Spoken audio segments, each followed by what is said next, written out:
मित्रांनो, आता आलोत आपण कुस्ती पाहायला. आमच्या इथे 1 जानेवारीला दरवर्षी कुस्ती दंगल असते आणि मोठमोठे पैलवान येतात. हे बघा, हे आजोबा आहे ना, त्यांच्या नातवाला घेऊन आले. त्यांचं नाव आहे देवीदास नानू चव्हाण. देवीदास नानू चव्हाण. ते खांद्यावर बसवून घेऊन आले आणि ते म्हणतात की त्यांना पैलवान बनवायचं आहे की नाही. हो, तुम्ही पैलवान?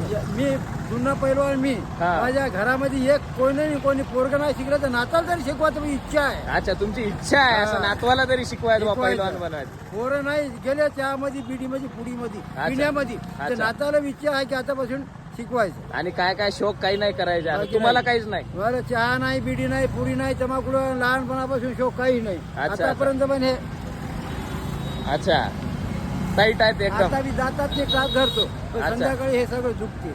हा, दातात टाच धरता? बाप रे बाप, म्हणजे चांगलीच मेहनत आहे. आणखी व्यायाम करता की काय? 73 वर्ष झाले बाबा. 73 वर्षाचे आहात तुम्ही? असं नात तुझ्यासारखे नातू आहे तर नातूच्या लेकरं सांभाळायला लागलो. पडाजा. बाप रे बाप. नाही, याला बनवा तुम्ही. तुमच्या मार्गदर्शनात असं बनणारच पैलवान.